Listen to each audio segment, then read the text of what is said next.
Man, pipe travel is not fun. Oh.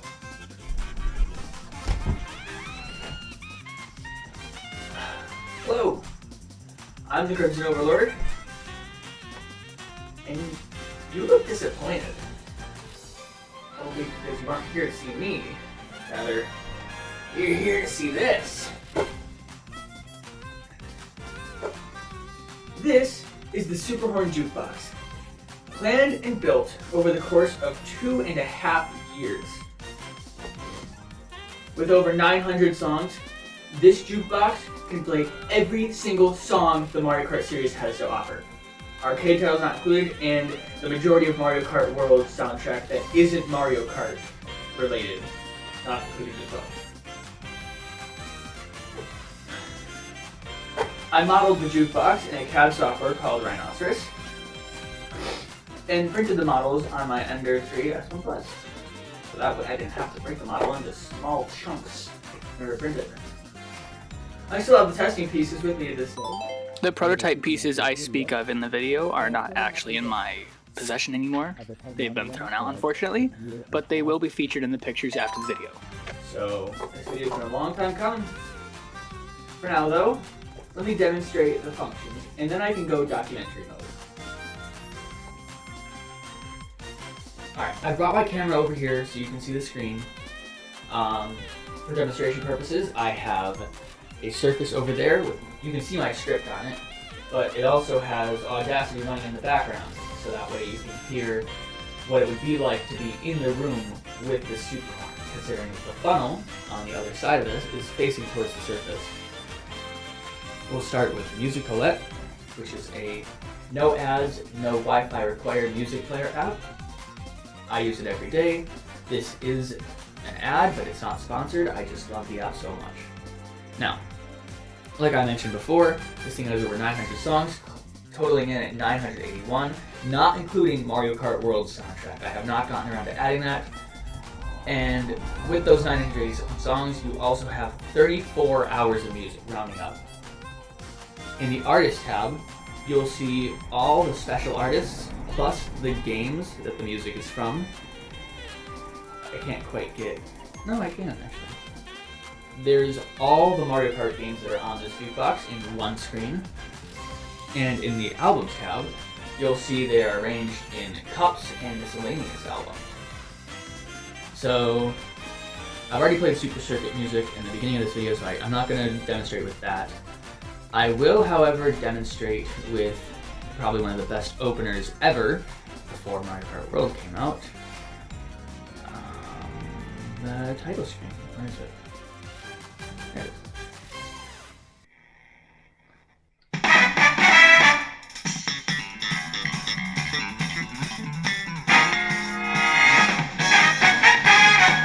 I'm not going to play any more than that because I fear for my video getting copyright strikes. Like I said, they're all grouped into albums based on cup and stuff. These are our special artists. Now, let's test with another song. Like I said, this one has a lot of songs. I want to find... There's DS mission mode, but where's the boss battle? I don't know. I don't think I'm gonna find it. Let's try this one.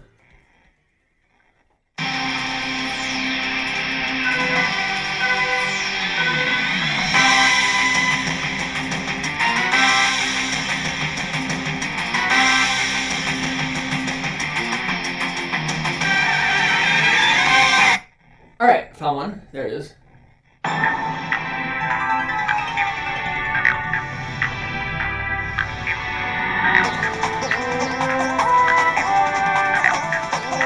I'm pretty sure this is a track from Mario Kart Wii's but shut down online mode when they had boss battles and tournaments. I was never online for Mario Kart Wii, unfortunately. So I don't know, but that's what I've heard about that track. And I will show you other things. We've got SNES. SNES is fairly simple. We've just got all the course themes here. There's only one for each course type. character rankings. So if I bring up Bowser's rank,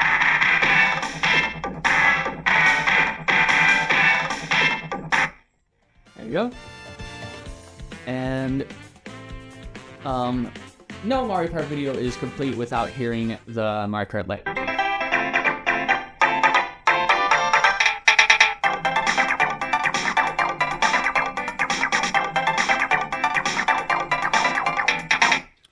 Okay, now that I've gotten that part out of the way, let me show you the special singles.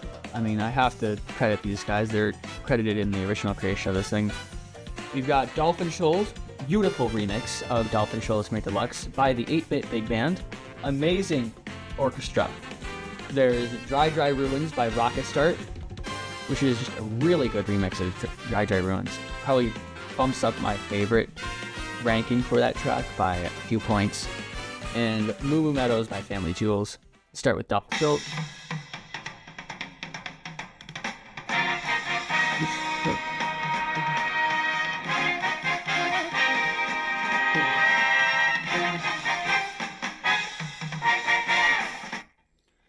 And then I'll show you Dry Dry Ruins.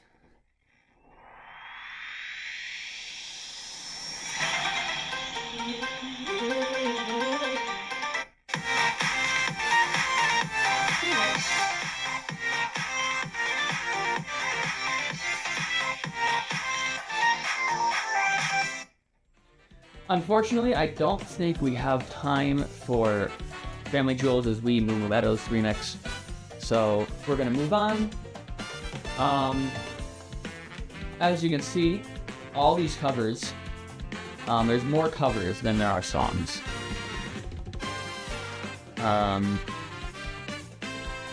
Although I forget that it counts these as songs, so however many artists or albums are in here, subtract that from the total song count.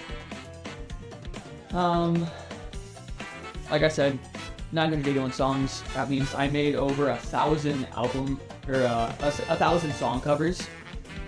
If we look in the Spiny Cup, Wii Rainbow Road.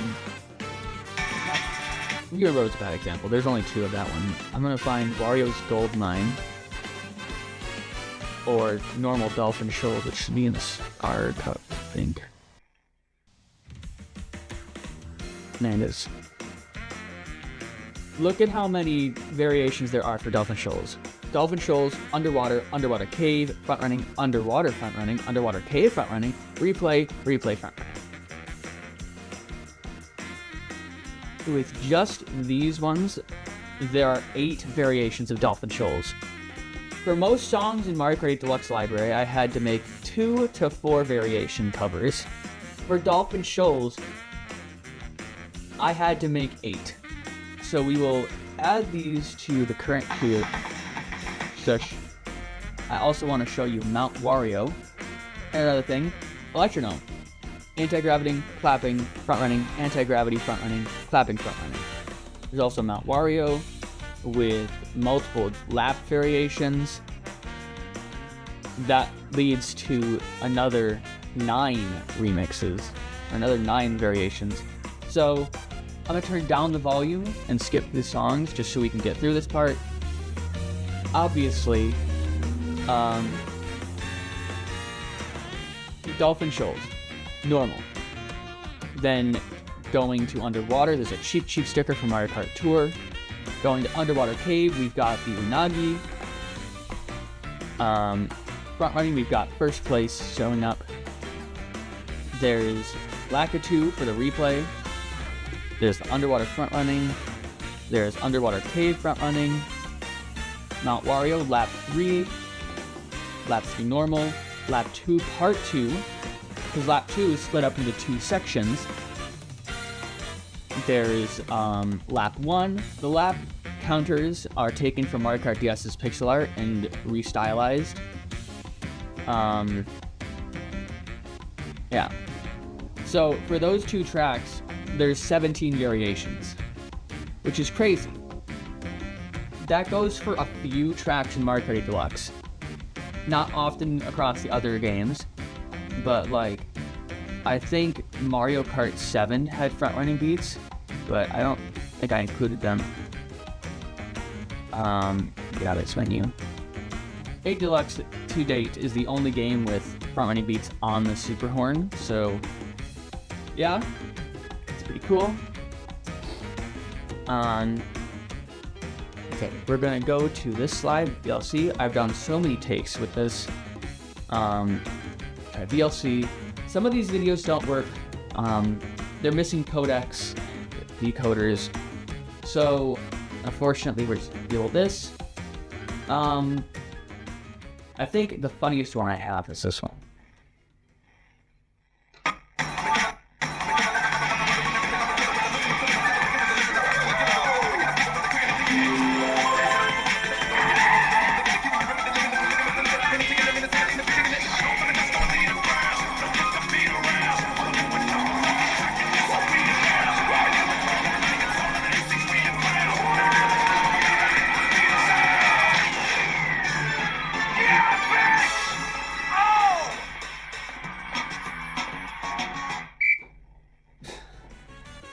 So, this thing can play memes, it has various stupid things about it. It's mostly professional, but in a lot of places. We also have the nav bars. This nav bar is essential to the Super Horn. Normally it's the same color as this shell, but because I have the brightness turned up to outdoor mode, it's a little bit brighter. The back touch sensor and the recent touch sensor are covered up by the shell here, with only the home button being available. So if I swipe up very gently, I have the home button, and then I can music alert. I can also view my recents and go back. I'm gonna go to music alert, swipe down to hide it, which is a little finicky sometimes. Wait, go away, thank you. You only have so much swipe distance. On a normal phone, it's not a problem, but on this thing, it's a pain in the ass. I'm gonna go and find the memes category. I have a few songs here. First, there's this.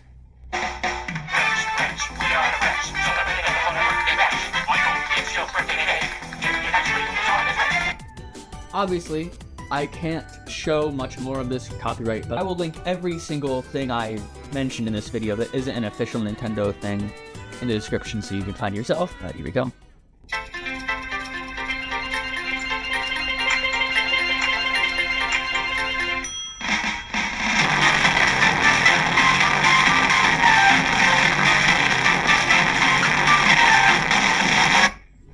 Alright, and yeah, that's that. So, yeah, that's the Super Horn Jukebox. Now that you know the things that can do, let's go ahead and take a look at the inside of this box so you can see what makes those things possible. First, I will show you how I modeled the body of the Super Horn. Let's grab this for reference, and I will walk to my modeling station.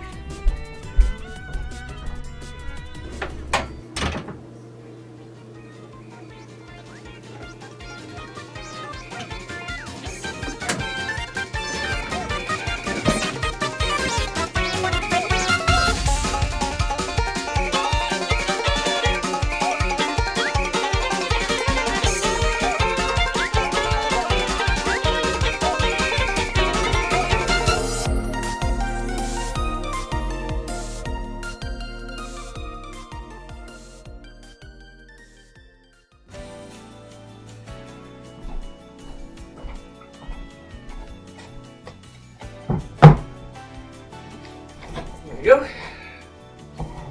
Make sure it's pretty and smiling for the camera.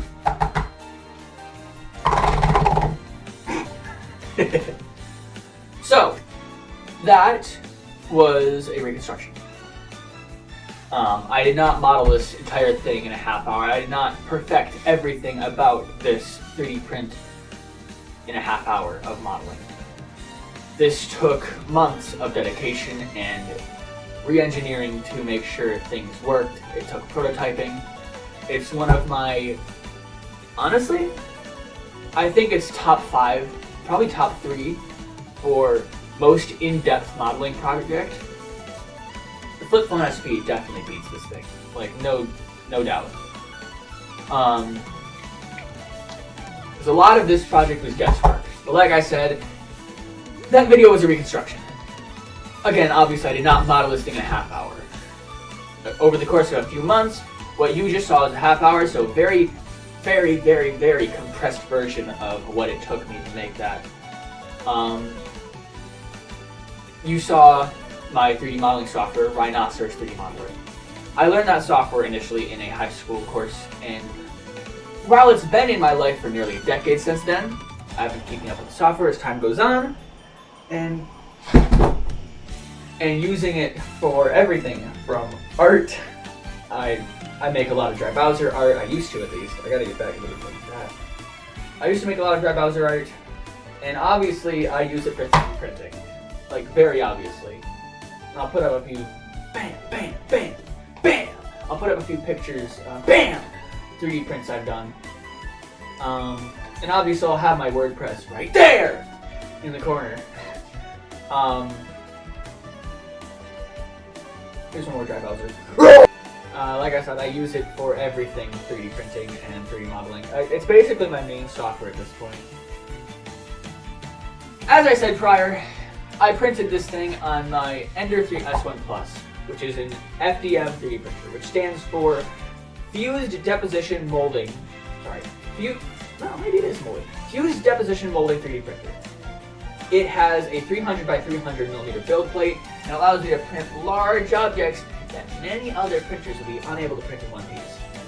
I used red and yellow ABS for the body, and it took around 6 weeks in total to print all the parts.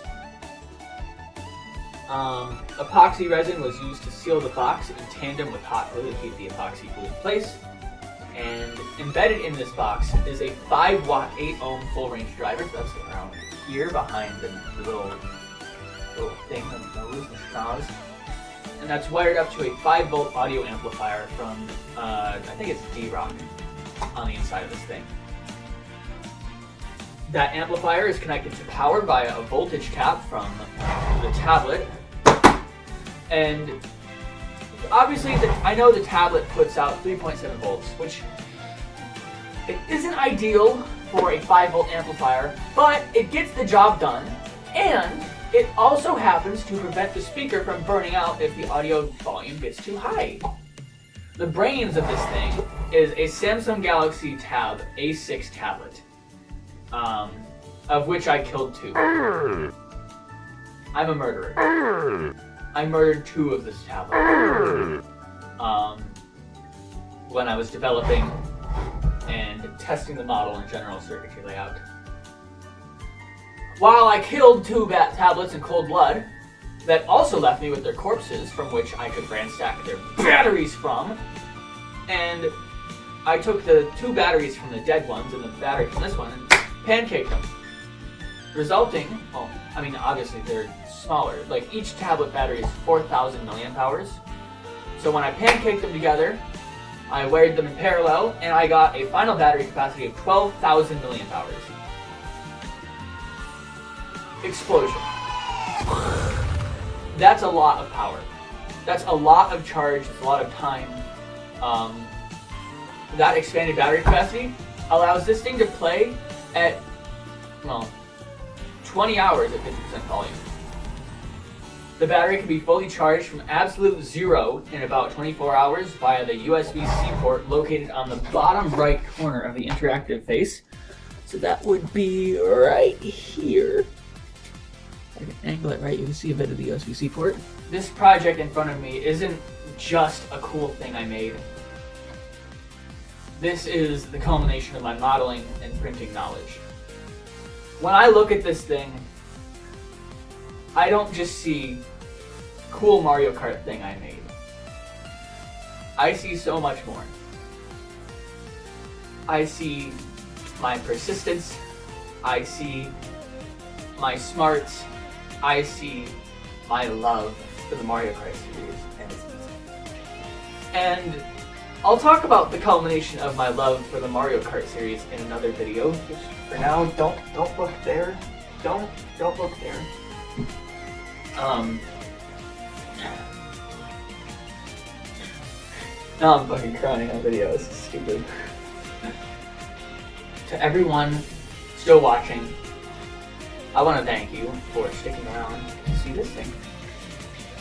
This project means so much to me, and it means a lot that it can mean that much to other people that they want to stick around and watch like a 30-minute video on it.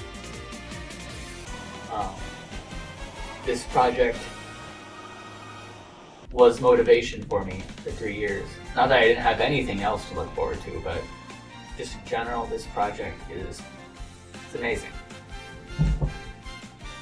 I wanted to thank everyone who's still watching, everyone who took the time to watch this video, for experiencing my journey with me, for seeing what it took to make this. And I want to thank you again, because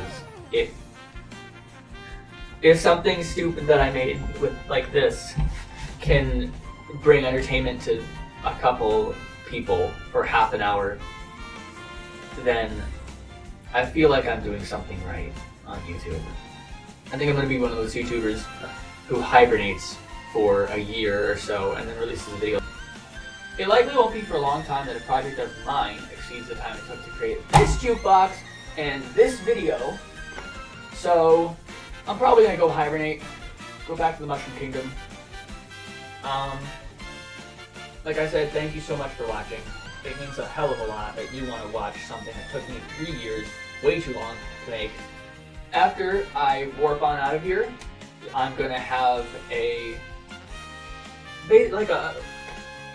guess you could say it's like a Wii photo channel type thing, where you can see all the pictures from the Super Horn and videos and stuff. This is supposed to be a documentary demo thing, so I'm going to show all the videos I have from when I was building this thing. Even the cringe ones. Judge me accordingly. There will also be pictures flying by very smoothly of various points in the modeling process. I'll have some music on. I'll have to figure out a way to make it copyright free though.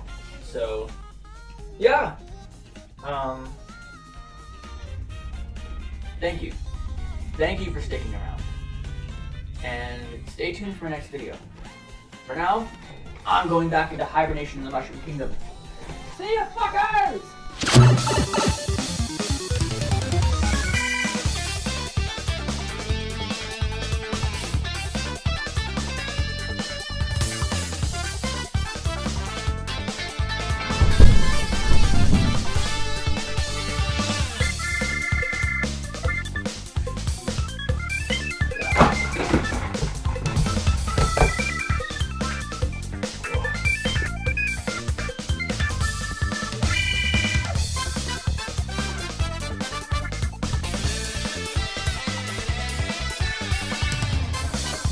Go!